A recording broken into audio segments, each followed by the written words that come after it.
Well, good afternoon, or should I say good morning to everybody in China. My name is Courtney Zietzk.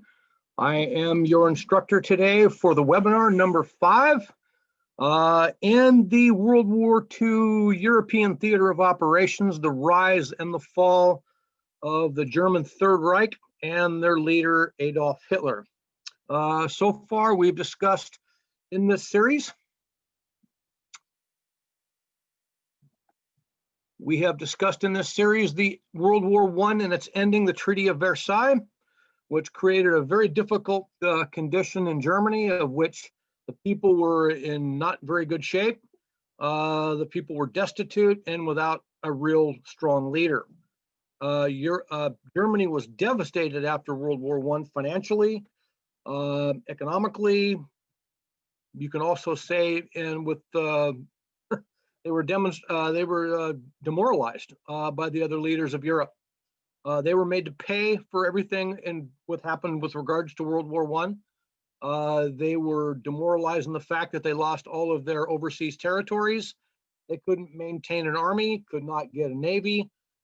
Basically, they were subjugated to unfair conditions of the Treaty of Versailles, which obviously made the German people very angry and certainly not conducive to what we would call today as a fair agreement.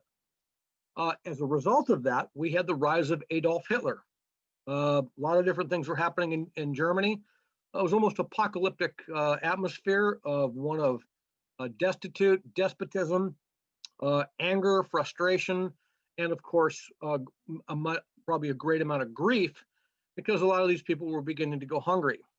Adolf Hitler rose to power on the promise that he would make Germany a better country, provide food for everybody, but he would do it in a fashion to where he would have total control. And this is what we look at as totalitarian-style government, or what we refer to as fascism or Nazi. That's when he would come to power. The more power he became, the more power he assumed. And as a result of that, it just snowballed to where he would have a tremendous amount of power in a very short period of time. In fact, when they finally did install him as the Chancellor of Germany in 1933, for all intents and purposes, he became the fascist dictator approximately 52 days later. Hindenburg had passed away, the old president and the old leader of Germany, and of course, Adolf Hitler would assume all of the power of Germany, with the promise, though, that he would rebuild Germany's economy and he would rebuild Germany's people, which he would do. In fact, he was so good, in fact, of what he was doing, that Time Magazine of America would name him Time Magazine of the Year. And in 1936, as we've discussed earlier, he would put on the Munich 1936 Olympics in Berlin, excuse me. Munich would come in 1972. I kind of got way ahead of myself there.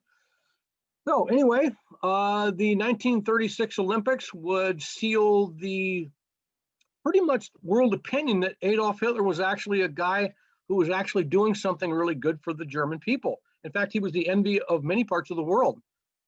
People came from all over the world to see what Germany had become, and it was a remarkable transformation from World War I. But as we will learn in this lesson class, we're going to learn a little bit about what he did after the 1936 Olympics, and actually what he was doing before that, because he was assuming a totalitarian role type government. So we're going to go over today some of the types of governments that we were in the world at this point, and we're going to look at primarily what happened because of it. And Germany was absolutely no exception to the rule here. So let's get into the PowerPoint. I wanted just to kind of give you a little bit of background of where we were and where we're going.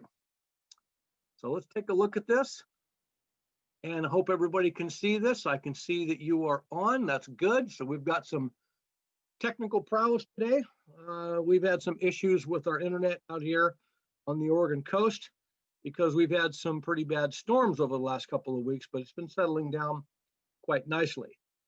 Okay, so we're looking at totalitarianism, the Nazis, and with this totalitarian style government, any resistance to central power authority or figure is considered very, very dangerous to one's person if they oppose this type of a government. Because, like, for instance, in the United States, we have this thing called the Bill of Rights, the first 10 amendments to the US Constitution, which guarantees that people there have certain rights that the government can never take away. This was not the case in Nazi Germany, as we will learn today, because this is what would set the stage for the dawn and the beginning of World War II. Let's take a look at this, class. And I think you're going to find this to be a very, very interesting PowerPoint. I'm going to take off my glasses because my bifocals don't work very well when I'm reading these things. Okay, so let's take a look at this. We have totalitarianism. Who would you vote for? Well, contestant 1, a womanizer, have self-interested policies, and unfortunately suffer from ailing health. Or contestant 2, I have a drinking habit and a defiant tongue or attitude. Or contestant 3, I'm a decorated war hero, but do not drink and want to create a stable economy. Okay, so what would you do? Well, let's take a look at what people did do. Okay, first we have Franklin Delano Roosevelt. Franklin Delano Roosevelt was contestant 1. He also had some poor health issues. He was born perfectly normal to almost an aristocratic family, but he had developed polio. But he would basically become our best president of the United States. But you can't understand, this is what he wanted to do, was to make America a better place, and he would do it. What I'm trying to get at, class, let's go back to the next slide, back to that slide. Roosevelt was a womanizer.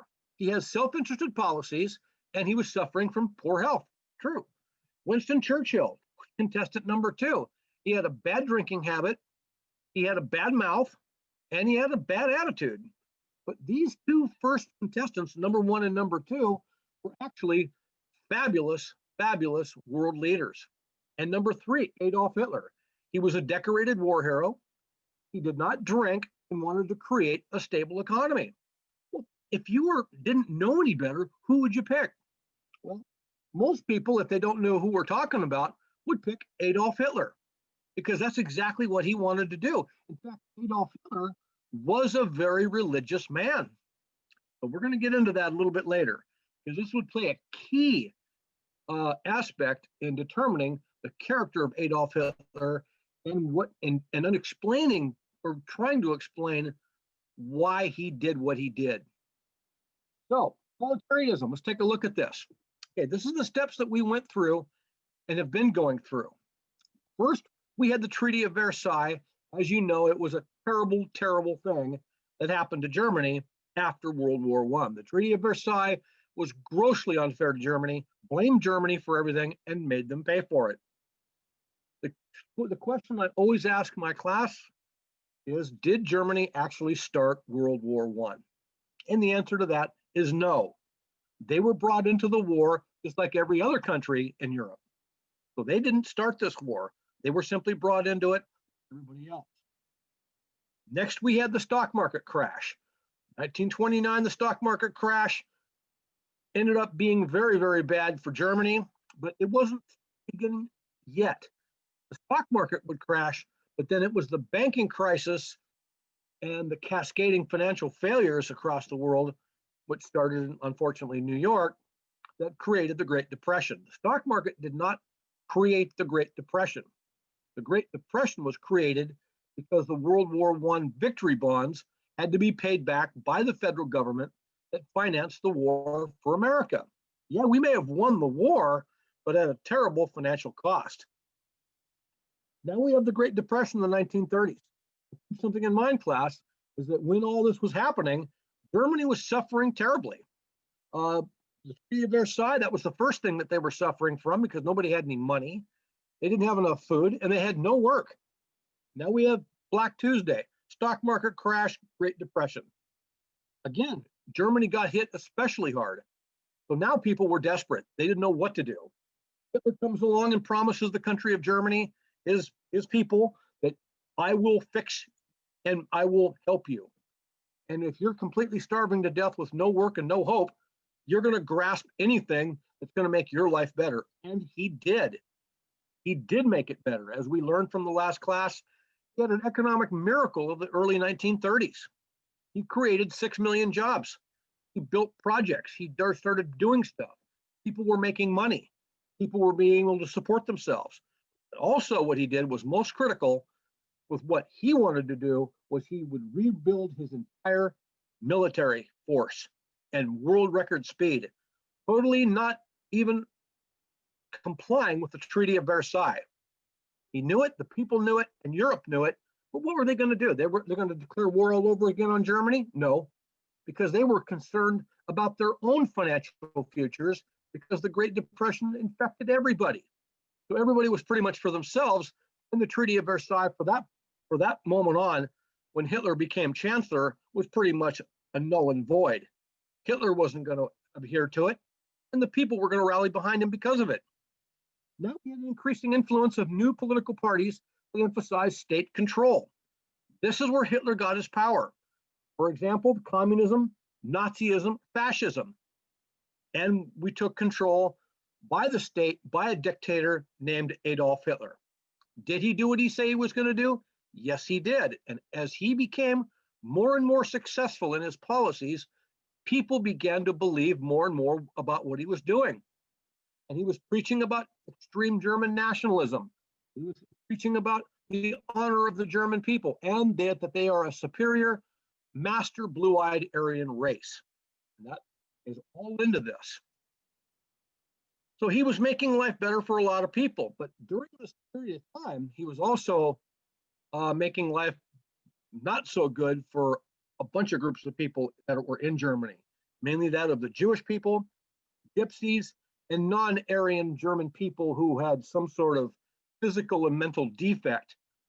Things were not going well for those people. And eventually he would sterilize some of these people.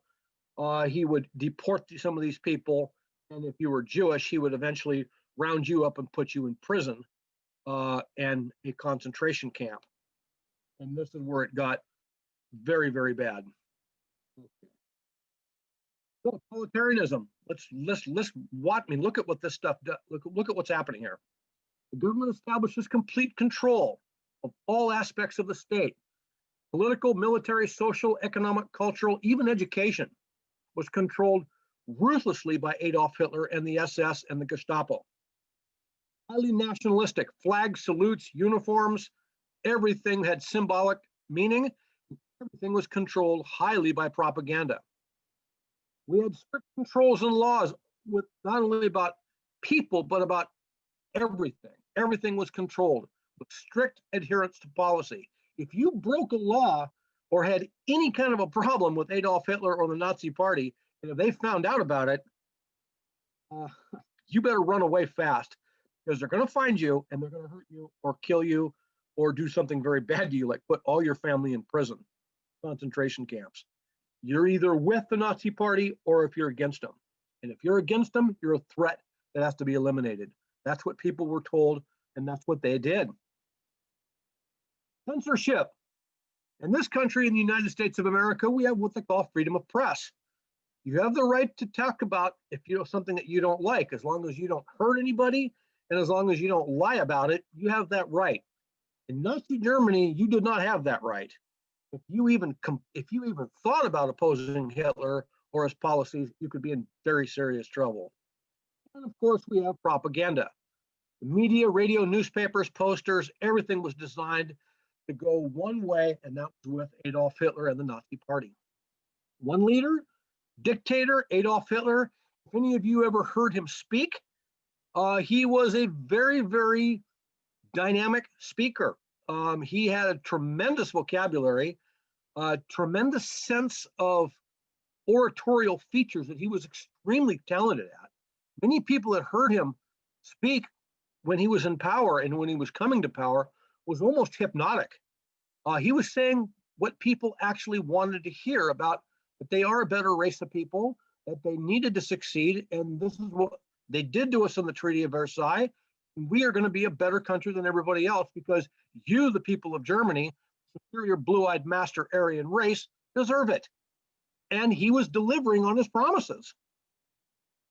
Conformity of people and ideas to the leader. simply saying that you better not oppose Adolf Hitler and the Hitler fascism, totalitarian Nazi government. It was real simple.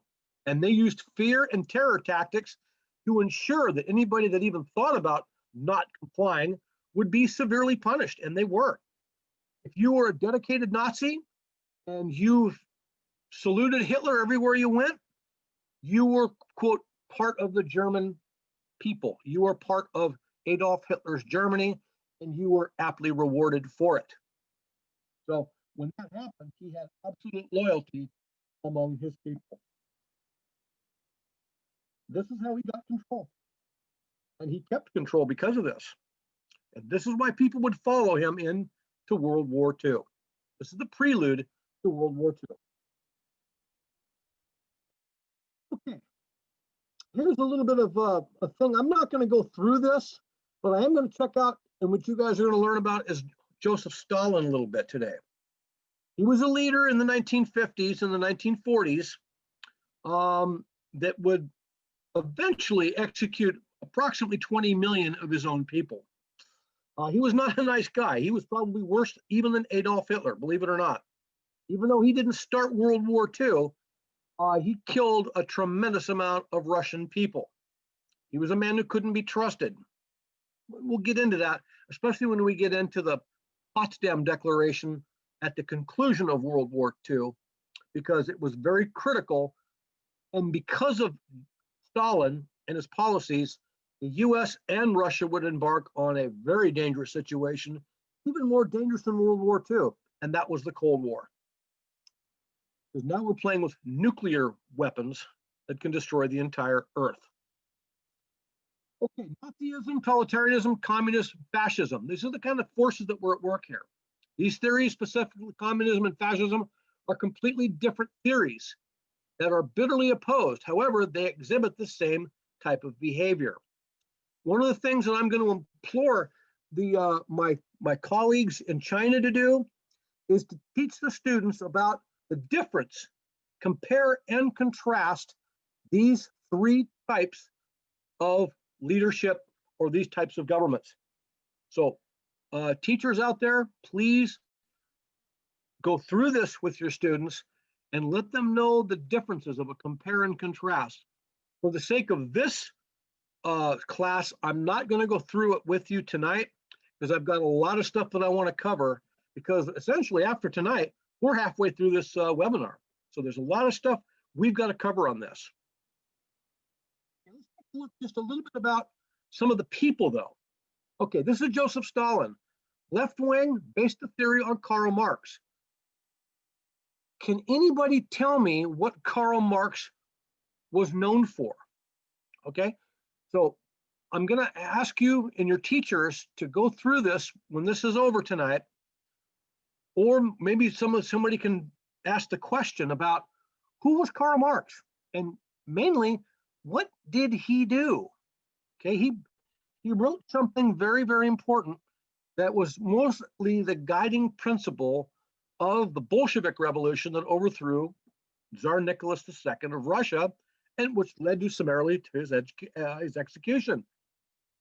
Okay, system that creates a classless society, state ownership and control of the means of production, no private ownership. Basically what that means is that no matter what you do, you cannot own anything. It belongs to the state. Well, in a situation like that, then is there any reward for working very hard and trying to get ahead? No, because the state controls everything. So you can sit there and work like crazy the rest of your life, and you'll have what everybody else has, who basically doesn't do anything. So there's no reward principle there. Soviet communism or Stalinism was more of a totalitarian and military state combined with the elements of total control. Okay, let's take a look at this thing right here called fascism. Okay, Benito Mussolini, the Mr. Italian guy, who was a great influencer on Adolf Hitler. He was the leader from 1922 to 1943. They changed sides because Italy was a very smart country after they got rid of this guy. They changed sides because they realized that Mussolini was a tyrant. Intense nationalism and elitism total control. Interests of the state are more important than individual rights. That's pretty obvious. Maintain a class system and private ownership. But if you make a mistake, the government has the right to come in and take everything you have and kill you and do all other kinds of horrible things. So fascism was simply not a good way to go. Many people were persecuted under a fascist system, and many people died because of it. There's an interesting fact here. Fascism was derived from the fasces, an ancient Roman symbol of authority, consisting of a bundle of rods and an axe, which denotes total and complete power and control. Okay. Let's move right along here. If I can get my thing to work, there we go. And now we're going to talk about this guy from Japan, Emperor Hirohito. You guys know who he is, I would imagine. Japanese military was really in charge. System of government, militarism, and imperialism. Beliefs wanted to seize new territories and take control of these places' natural resources. Japan was on a very, very terror streak because they were having a significant industrial revolution in Japan, and they were simply looking for raw materials. But then when they started to realize that they could not only get raw materials, now they could start controlling countries and territories. So they went on a terror streak that terrorized not only your country of China, but all over the South Pacific, Philippines, Malaysia, South Pacific, everywhere. They were on an absolute roll to get everything they could to support their people as well as their industrial revolution. The people of Japan believed that their emperor was a living god. And this would turn out to be something disastrous for the Japanese people in 1945. We will be discussing that in nauseating detail because it's incredibly important that you understand where all of this was going. As much as World War II is a transformative event in world history, this was nothing compared to what it ended up being, a catastrophic event that would change the course of world history. And that would be coming in 1945. But it's important because we're funneling through all this to get to the apex of the war and the end of the war. First, we're going to figure out why it happened. Okay, our friend Adolf Hitler. Okay, here we go. Adolf Hitler, leader and Führer of Germany from 1933 to 1945. Right-wing, extremely fascist belief of the National Socialist German Workers' Party, or nicknamed Nazi. Belief in the racial superiority of the Aryan master race, exactly what I've been talking about. Belief that all Germans should have what they call a Lebensraum, or living space in Europe. Violent hatred towards Jews and blame Germany's problems on them, but also the Treaty of Versailles. That was a big part of it. In fact, it was the part of it, but he just wanted to blame the Jews because he hated them. Now, many students ask me, well, gee, why did he hate the Jews so much? This is a question I'm going to answer in due course. But if you want to do some research on your own, you'll be able to see that. But I've got some documents that I would like to share with your teachers in China that will surprise many people. Okay, essential understanding. Let's figure out why. Economic disruptions following World War I led to unstable political conditions across Europe, especially in Germany. Worldwide depression, that happened in the 1930s, provided opportunities for the rise of dictators in the Soviet Union, Italy, Germany, and Japan. Once things started to get bad in these countries, dictators started to rise. This was their chance to seize and gain power. And it was just as much of important in the Soviet Union, Italy, Germany, and Japan. It all happened. Treaty of Versailles worsened economic conditions and political conditions in Europe and led to the total rise of totalitarianism regimes in Italy and Germany. Incidentally, Italy and Germany were two of the three countries that will be referred to when we get into World War II as the Axis powers. So just remember that, class. Germany and Italy would now be considered two of the three Axis powers. The third Axis powers will come in 1940 at the Reichstag in Berlin when they rebuilt it, and they would be signing the third member of the Axis powers. Japan emerged as a world power after World War I and conducted aggressive imperialistic policies in Asia. They were taking land and they were killing a lot of people. Now, I spent over 10 years of my life and teaching out in a little place called Saipan, which is about 150 miles north of the US territory of Guam. I saw a lot of evidence and a lot of remnants of what the Japanese had done during World War II and before that. In fact, Saipan was the home of some of the bloodiest and most horrific fighting in the Pacific theater of operation between the United States and Japan. In fact, it was a big, huge piece of the World War II theater of operations in the Pacific. And I was there right in the middle of it. Okay, vocabulary. Okay, I want you, class, to know this. And teachers, please make sure that they get this. This is very important, class. I want you to tell me what fascism is and basically what its main characteristics are. Basically, centralized control of private enterprise, repression of all opposition, and extreme nationalism. This is why Hitler came to power, and this is how he was able to keep it.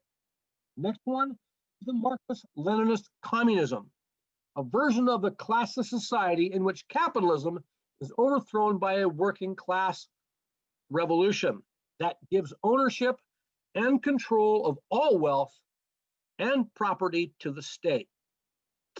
And of course, communism, beginning with Stalin, any system of government which is in a single, usually totalitarian party holds power, and the state controls the economy. Everything. Okay, so remember that. Very important.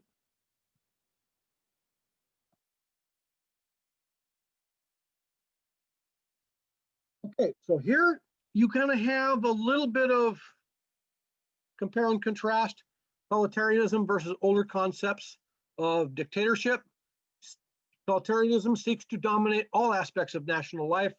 They mobilize and make use of mass political participation, and they seek complete reconstruction of an individual and society.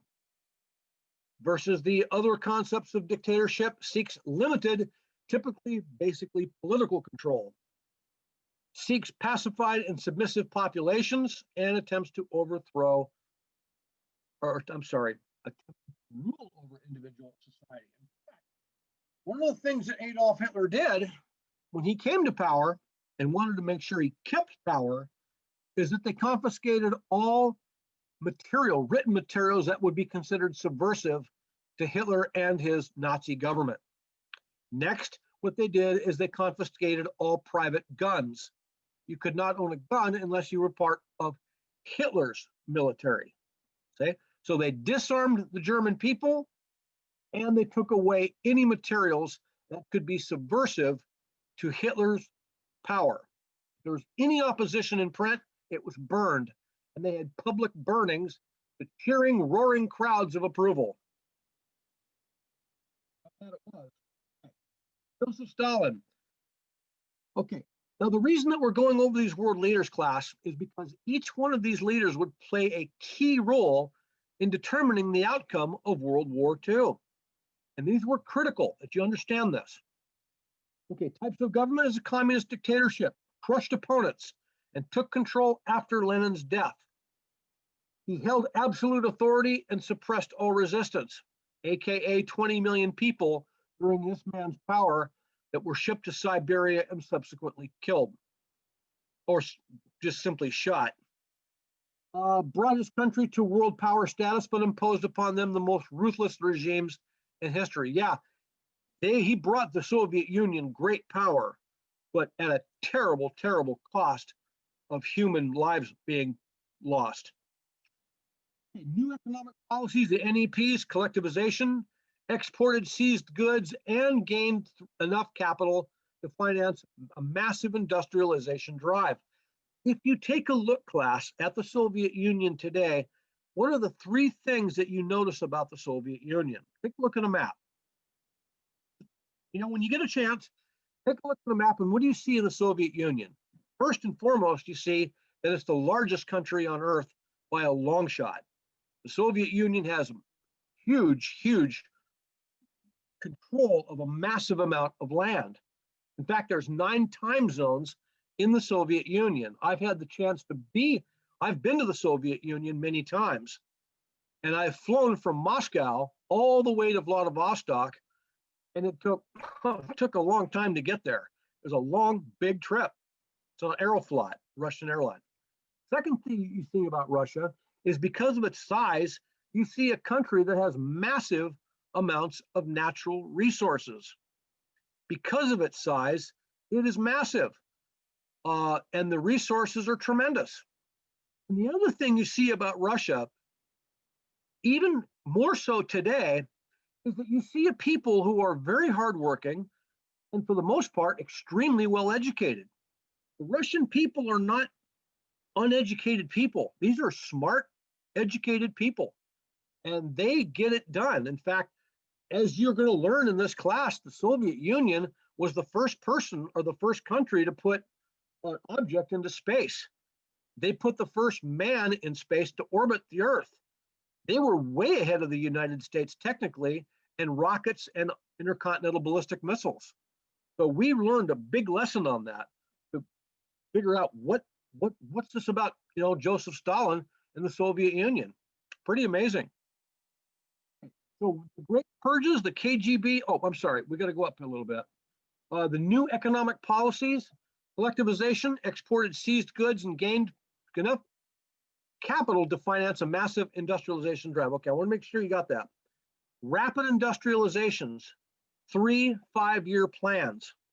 And then the Great Purges, the KGB, which is the secret police in Soviet Union, killed thousands of army officers and proponent Bolsheviks who opposed Stalin, feared the growing power of Nazi Germany. They were very leery of that. Now, Hitler would actually form a treaty with Russia, and Russia said, yeah, okay, we'll do it. They agreed not to fight each other, but Hitler would break the promise. Why was Hitler going to do that? Because he thought he could take Russia, and he was eyeballing Russia as well with the natural resource and thought he could control it and win very easily. Didn't quite happen like that. As we will learn in World War II, when it actually began, attacking Russia was one of Hitler's 3 worst mistakes. And this was number 2 on the list of bad mistakes. Okay, we will get to that. Okay, Mussolini, Italy, fascism. He was a dictator, not a nice guy. Centralized all power in himself as the leader and total control of everything. Ambition to restore the glory of Rome. Invasion of Ethiopia, which turned out to be a bad move, and the alliance with Hitler's Germany, which was also a not very good move. The interesting thing about Mussolini was that he was actually a role model and a mentor of Adolf Hitler. Hitler had great respect for him because he was a central power figure of Europe. Okay, now we get to our friend, good old Adolf Hitler. Type of a dictator, he was Nazism. Goals and ideas was that he was inflation and depression weakened the democratic government in Germany and allowed the opportunity to rise to power. Adolf Hitler believed the Western powers had no intention of using force to maintain the Treaty of Versailles, and he was right. The reason that he was right is because of the Great Depression, as we talked about earlier. There was no way that Europe was going to try to go back to another war to punish Germany, with Germany simply trying to survive and rebuild itself. They wasn't going to do it. And Hitler had enough power and persuasion and enough, I guess, charisma to keep Europe at bay. Hey, I'm rebuilding my country. You have nothing to say about it. And if you try to do anything, then we're going to go to war again. And that's the last thing that Europe wanted, was another war. They were all trying to rebuild themselves as well. But Hitler was rebuilding his military at breakneck speed. And as a result of that, people were going to work, the economy was growing, good things were happening for the German people. Unless you were a Jew or a gypsy or not a, quote, nonconformist to the Nazi ideal, then Germany was not a nice place. Extreme nationalism, National Socialism, aka socialism, and Nazism, total control, total propaganda, complete obedience was required. If you did not do that, you didn't stand very good chance of being alive much longer. I cannot emphasize that long enough, class. People were scared when Hitler assumed full power because everybody was going into it. Everybody was basically supporting Hitler because he was doing exactly what he told everybody he was going to do. And if you didn't do what they wanted you to do, things were not looking so good for you. Okay, unite all German-speaking nations. That's what he wanted to do. In fact, that's what he did do. And we have the Anschluss, the German Union with Austria. He literally walked right into Austria. He was, in fact, Germany. Hitler was not even German. He was actually Austrian. But he had a strong alliance to Germany. He served in their army. And the people, he's their Führer. Okay, so this is what they were doing. Now we're going to take a look at, and this is a very interesting man, and you're going to learn a lot about this guy. His name is Hideki Tojo. Japan, militarism, goals, and ideas. Throughout Japan, he had the emperor. The military had taken control of the government. Yeah, they did, but the emperor was still considered a living god, and he was the ultimate power of that country. Now, many people believe that the emperor was not powerful. That's not true.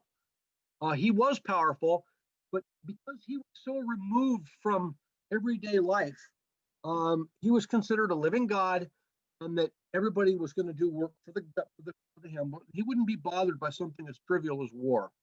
That's kind of like the way they figured it out. Okay, Emperor Hirohito could not stand up to his powerful generals, but he was worshipped by the people and often fought in his name. There's more to it than that. This PowerPoint's a little bit weak on that area.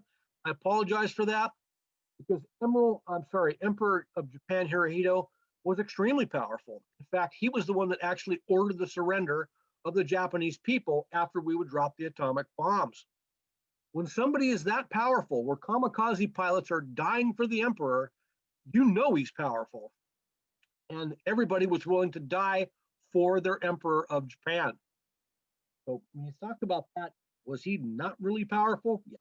He just didn't get himself involved in something so low as to be commander of their armies and military. Very interesting. And there's been a lot of debates about that. The industrialization of Japan, leading to a drive for raw materials, as we discussed earlier tonight. This is exactly what they were looking for. They were looking for every place they could go so they could get raw materials to support their industrialization of Japan. And they had nicely developed quite a nice living for this. They developed a lot of money, and Japan was technically superior to a lot of countries. They were very, very industrious, smart, educated people, and they needed these raw materials and territories so they could expand their influence and their profits and their money. The invasion of Korea, Manchuria, and the rest of China led the League of Nations. League of Nations did nothing, simply because that wasn't really part of their jurisdiction. Japan pretty much had their own way, and there wasn't a lot of people that were doing anything to stop them. As you know, class, the Nanking Massacre, one of the greatest tragedies in all of world history, happened because Japan invaded China. Not good. Terrible. Okay, guns, tanks, bombs were all principal weapons of World War II, but there was another more subtle forms of weapons as well, and that is the hearts and minds of people. How, no matter how much you produce as far as weaponry concerned, it still has to come down to a human decision whether or not to deploy these types of weapons against people. And this is what was especially troubling about Germany and Japan and Italy, is what these people were willing to do and how many people they were willing to kill to advance their own ideas and to enhance their own wealth. Because when it comes right down to it, almost every war that's ever been fought in world history has been usually about money and power. No matter how you can delineate it down, it always comes down to the same thing. It's all about money or about power. And World War II was absolutely no exception. Hitler wanted to control Europe and most of Asia, or part of Asia and Africa. Japan would want to create their own little empire and basically control all of Asia. And Italy was kind of like along for the ride. But the one thing that you don't hear about, you hear about Asia and you hear about Europe and all this stuff. What about America? What were they doing during this period of time? And this is a neat thing I like to talk about with regards to, well, what about America? What were they doing? Well, America was still fighting itself in a terrible situation with the Great Depression. Not only did the Great Depression happen, but now we had in the mid-1930s, we had another problem called the Great Dust Bowl of the Midwest, which destroyed a huge part of the United States' agricultural system. So now, not only do we have a bad economy and no jobs and people are going hungry, now we've got a problem, major problem, that we have now the Dust Bowl. So this is what President Franklin Delano Roosevelt was dealing with, and he promised his people the New Deal. And we're going to get into that a little bit. In fact, I might as well talk about it a little bit right now. When Roosevelt came to power, incidentally, the same year that Hitler came to power, they were both countries and both leaders were faced with the same problem. We've got to create jobs, opportunities, and a better life for our people. That's all there is to it. It has to work. Well, Hitler went on this great building spree of weapons and rebuilding his military, and he would rebuild the German economy through public works projects. Well, guess what? They did the same thing in America. First thing Franklin Delano Roosevelt did was he established the Works Progress Administration. He established the Tennessee Valley Authority, massive public works projects all over the place, trying to get the people back to work because he realized two very important things. People that are working, they create themselves wealth within their own jobs. If you go out and you make a lot of money, class, what's the first thing you do when you get paid? You go out and spend money. You go out to the store, you buy food, you buy clothing, you buy things that you're going to need. That in itself is demand. That stimulates the economy to produce more stuff for this demand. Therefore, you commit and start to create more employment. So both leaders had the same idea. We've got to get our people back to work. And that's what Roosevelt did too. But remember, the United States is clear on the other side of the world. We're not Asia. We're not in Europe. We're in America. So we had the Pacific Ocean against us in Japan, and we had the Atlantic Ocean between America and Europe. So you could see very clearly that we were pretty much not really bothered. But we realized that sooner or later, the United States was in some way, shape, or form going to get involved in another war. And this is something that we knew eventually was going to happen. And when the war would finally break out, the United States did not want to get involved in this thing. We were trying too hard to rebuild our economy, to make life better for our people. But we knew that as soon as one series of events happened in 1940, the United States would definitely be involved in World War II. And we're going to get into that probably next class when we're going to get into the attack on Pearl Harbor. A monumental event in United States history, but certainly not, well, it was in world history, but not one of the 5 greatest events, but it goes up there. Propaganda was aimed at four main targets: the enemy, the allies, neutral countries, and of course the home front. The message was to the enemy that it was going to be an eventual defeat. The allies, unity, loyalty, and victory will be ours. Let's stick together. Let's win this. And of course, the right of the cause country. And of course, the need for effort and sacrifice for victory. That was kind of like their creed. Okay, intended target: ensure your home against Hitler. And of course, we can do it. These are some of the propaganda of the time. And this would rally the troops, so to speak. Okay, so here we go. This is when we start getting into it, because Hitler would come to power after the 1936 Olympics. Germany was on a tear to regain its territory. It had already proven to the world that it was now rebuilt and continuing to build more and more military forces. Europe was starting to get a little antsy at this point because they realized what Hitler was doing. And in fact, they were beginning to worry a little bit and started to kind of, hey, Germany, okay, you've rebuilt yourself. What are your intentions? Well, he wasn't going to really say much other than the fact that he would go right on into Austria unopposed. In fact, the people of Austria were cheering of Hitler coming back in there and was now going to do his own thing. Interestingly enough, since he was Austrian, it became almost a natural for Hitler. And the first thing he did when he got back into Austria is he put all the Jewish people, rounded them up, and threw them in jail, in prison, concentration camps. All this period of time class, when Hitler was rise to power, when he was in power and consolidating power and rebuilding the country and doing all these things, he was also persecuting the Jewish people and now beginning them to throw them in jail. Interestingly enough, there were signs all over Germany saying Jews are not welcome. And then they would have giant political rallies about the quote, the Jewish problem. And then they would address that accordingly. You could not have children with a Jewish mother or father.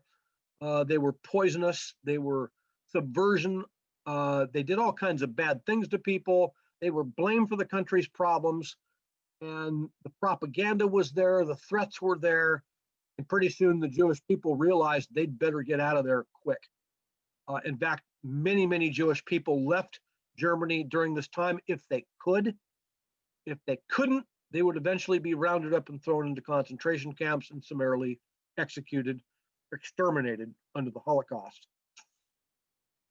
Okay, so the responses to the fascist aggression in Europe was the appeasement, giving into a nation's demand in order to avoid war. Remember, Europe did not want another war. To avoid war with Germany, Great Britain and France allowed Hitler to rebuild his military and to invade other nations. And that was, first one was Austria. And then the second one, which really raised a lot of eyebrows, was Czechoslovakia. That's when the United States started to get a little nervous. They said, wait a minute, okay, we understand about Austria, but now he's going to take all of Czechoslovakia, all of it? That's when we started to realize, and that's when Great Britain and France started to realize we may have a serious problem here. Because one, Hitler's completely rebuilt his military, probably 10 times stronger than he had before World War I. Second, the people are aggressive. Their spirits have been renewed. They have money. They have confidence. This is going to be a lot tougher to deal with. And then in 1940, well, I'm going to stop that. I'm not going to go into 1940 yet. I'm going to keep going where we're at because I don't want to get too far ahead of this. The United States ignored these aggressive actions, but hoped to remain neutral when the war began. That was the official word that the American public was told. In reality, the United States did not ignore these actions. The people were said, look, we don't want to get involved. Let's see what happens. But behind the scenes, Roosevelt and Winston Churchill would meet and discuss that we may have a very serious problem here. And France was getting very nervous as well. Okay, let's talk about the causes. Now we're starting to get into the warriors. Now remember, class, and this is something I can't emphasize on how important this is. And I saved that to about this point because in 1938, something happened in Germany that was probably, if you were a Jewish person, you'd probably be scared half out of your mind. And it's called Kristallnacht. And this was in 1938. And Kristallnacht was called the Night of Broken Glass.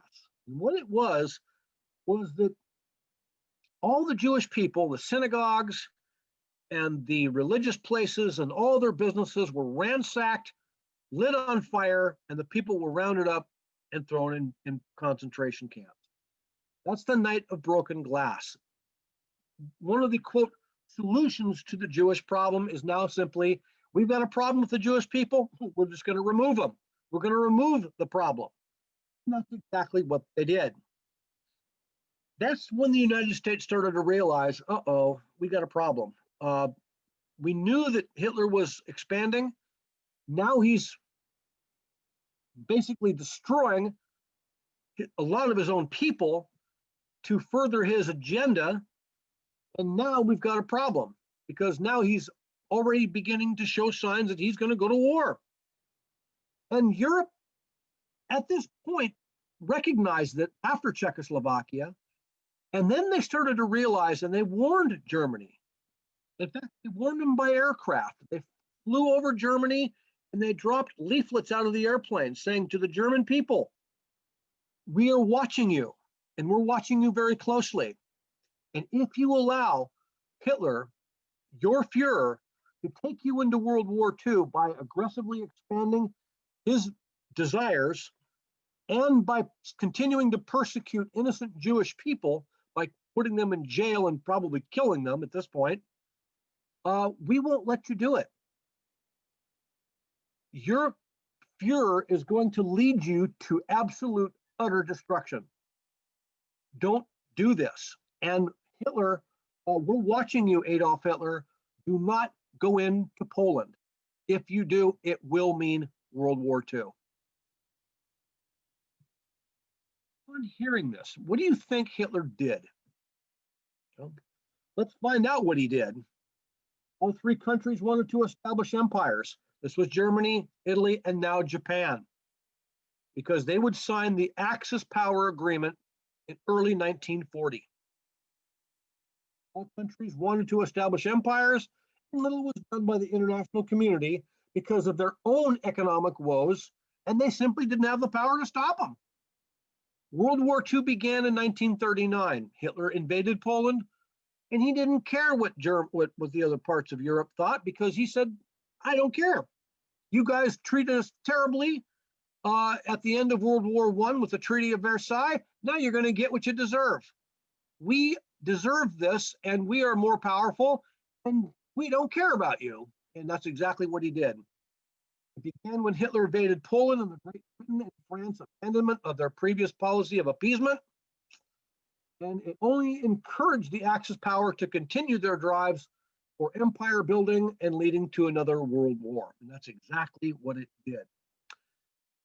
Poland had absolutely no resistance to German aggression or German military power. Germany had this thing called the Luftwaffe, which was their air force, which was incredibly powerful, had some numerical superiority, and they simply just walked across Europe. It's what they call the Blitzkrieg, lightning strike war, and what they did were absolutely astonishingly fast on how fast they were able to do this. Now remember, they would have done it earlier, but remember, the European powers gave him Czechoslovakia simply because they didn't want another war with him. Well, but they told us to don't do it. He did it anyway. And now he's started World War II. Okay, intended target, don't let them carve those faces in our mountain. Buy United States savings bonds and stamps. United States would now go into another war. We knew it sooner or later we were going to get involved in this thing. Now, the people didn't want it. The American government didn't want it. They said, look, we don't want to do another one of these things. We've already did the first one, and now we're going to do the second one. So we didn't want to do it. We tried to avoid it, but they gave us very little choice. Our allies, France and England, were getting absolutely wiped out. All over Europe, they were coming in very fast, and Germany simply couldn't be stopped. They had the Air Force, they had their army, they had superior weaponry. In fact, remember, when we get more into this war, the Germans actually had what they called the V-2 rockets. This was way, way light years ahead of what the Americans or any of the Allied powers had. They didn't even know what it was. It was a rocket-powered bomb that would launch from Germany, fly across the English Channel, and hit targets in England, in London. In fact, London was leveled by these V-2 rockets, and the German Air Force would come in and nightly and drop bombs, and they suffered terribly. And there was very little that we could actually do about it. Hitler was just absolutely unstoppable. And they rolled right across Europe. Okay. Britain and France at war with Germany again. Chamberlain's declaration, our conscience is clear. Australia pledges full support. Okay, people realize that one, and first and foremost, is that England and her Commonwealth of Nations, they all rallied to England's defense and said, look, we get what Hitler's doing, and we can't let you get, lost. France had already fallen to Hitler. They fell pretty fast, along with Belgium and a bunch of other countries. They simply couldn't stop. Okay, so now we start to figure out what are the sides of this thing. Okay, who's actually fighting against who? Okay, the Allied and the Axis powers of World War II. Now, class, I'm going to talk about this for just a minute because this is very important. The Allied powers consisted of Great Britain, France, China, and the Soviet Union from 1941, and then the United States from 1941. Now, take a look at the Axis powers: Germany, Italy, and Japan. On paper, just take a look at the flags and take a look at the countries. On paper, was this a fair fight? I mean, if you take a look at Soviet Union and Japan, or I'm sorry, China, the Soviet Union, and the United States, let's take Japan out of the equation for a minute, and let's concentrate on Russia and the United States. At this point, we were allies. If you take a look at these two countries, the United States and Russia, what do they have over these other countries? Their size. Take a look at the United States is larger than Germany, Italy, and Japan, like by 5 or 6 times combined. In the Soviet Union, they're probably 20 times larger or more in size. And if you take a look at geographical size superiority, what we talked about earlier, and we talk about what do those countries have that China and Germany didn't have? Natural resources. And this would be a key component of why the United States would emerge from this war as the superpower of the world. We had all of the natural resources, we had all of the educated people, and we had the engineering expertise to produce massive industrialized war weapons. The Soviet Union, they would realize their potential a little bit later time, but they had numerical superiority as well. And when you think about Germany and Japan, not so much Italy at this point, what were these people thinking about? Do you actually think they could beat America and the Soviet Union based upon their size and their capability? No way. There was no way they're going to win this fight. They didn't understand this. Okay. People in America, they understood it very clearly. Okay, and this will be Okay, this will be my last slide tonight, class. I'm going to stop at slide number 36 because I'm sorry, 26, because we've only got about 10 more minutes of this class. But I brought you right to the beginning of World War II about the invasion of Poland and the declarations accordingly. Remember, at this point, the United States of America was not involved, nor was Russia involved. Hitler would make two very, very, very serious mistakes in this war that would basically lead to the downfall of the German people. In fact, he made three. First and foremost, he started World War II. And because he started it, it would lead to his and his country's utter destruction. First major mistake when he started the war, he attacked Russia. Are you kidding me? He actually think he could beat him? No. Russia was too big and his troops were not secured enough or provisioned enough to handle a Russian nasty, horrible winter, and a lot of his troops froze to death. He couldn't supply them enough for them to win the war for him. And of course, Hitler's worst mistake was he would actually declare war on the United States of America, which would now bring the United States formally into this war. And it was only a matter of time before the United States again would reign victorious in Europe. But from an altogether different perspective, though. Hey, class, we're almost done for the evening. I've got a couple of questions. Let's take a look. Okay, if it's a death camp, then why do they call it a camp? Well, they should have called it a prison. But essentially, that's what they were called. They were called death camps, or they were called concentration camps. It wasn't so much a prison because a lot of the facilities were outside. So that's why they call it a camp. And then Rita, I'm not sure there was a question mark there, but that's really the difference. Death camp or a concentration camp is that a lot of the prisoners are outside most of the time because the sanitary conditions inside the walls are so filthy that the guards couldn't even guard the prisoners. There were so many people in these concentration camps, it was absolutely horrible. Okay, class, I'm done talking for the evening. Ivy administration, Miss Annie, are you here? And can you conduct the last part of the class with regards to questions? Yeah.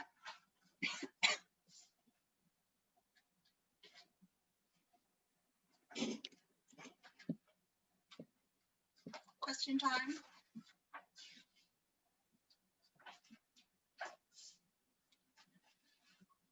Hello.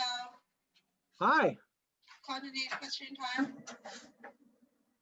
Okay, I see a little question here. It says, why does the China's flag look different? Well, back in those days, that's what it was. Remember, in 1949, what happened in 1949 class in China?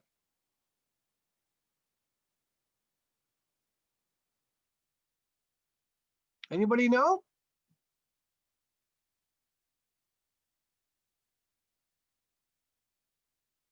Okay. China went through a great change in 1949 class. And I'll let Miss Annie or one of the other teachers answer that, but there were some big changes happening in China in 1949. And because of that, the flag changed. Okay, is there any other questions, everybody? Continue, I think there is no question. Okay, well, I hope everybody learned something tonight.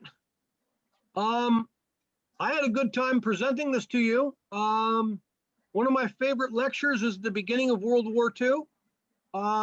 Is certainly an interesting time in world history and US history. A lot of changes were taking place very, very rapidly. Think about this, class. First we had World War I that lasted till 1918. Then we had a time of relative prosperity People were putting their lives back together, but then all of a sudden, boom, we get hit with the Great Depression. Not so good for a whole lot of people. And then now all of a sudden led to world leaders coming into power, initiating tremendous change, which would then unfortunately work in our not so good favor and would begin World War II. Interestingly enough, class, one of the greatest tragedies of, I think, of all world history was that everybody at the turn of the century, the 20th century, this was supposed to be the age of hope and the age of prosperity and the age of enlightenment. Everybody had such high hope for the 20th century and how man was going to progress because we had learned not to dislike each other. That was the great hope. Well, unfortunately, that hope didn't last very long, because right after that, 14 years into the new century, we had a World War I. Oh, but that's going to be the war to end all wars. Wrong. It was the war to begin World War II, which would then in turn cause the Cold War, which would lead to Korea, Vietnam, and all kinds of nasty wars that would plague not only American society, but the entire world for most of the 20th century. We were at war. And it wasn't just, in these areas, but there were wars all over the world. But the one that was the most scary, though, was the Cold War. And that's what would almost lead to the entire destruction of planet Earth in a week of October in 1962, called the Cuban Missile Crisis. Very, very serious, very scary stuff. Okay, class, well, it was a pleasure being with you tonight. And today in China, I certainly hope that you had hope you learned something today. Annie, thank you very much for this webinar. I will see you next week on number 6 of the webinar series. So thank you very much, class.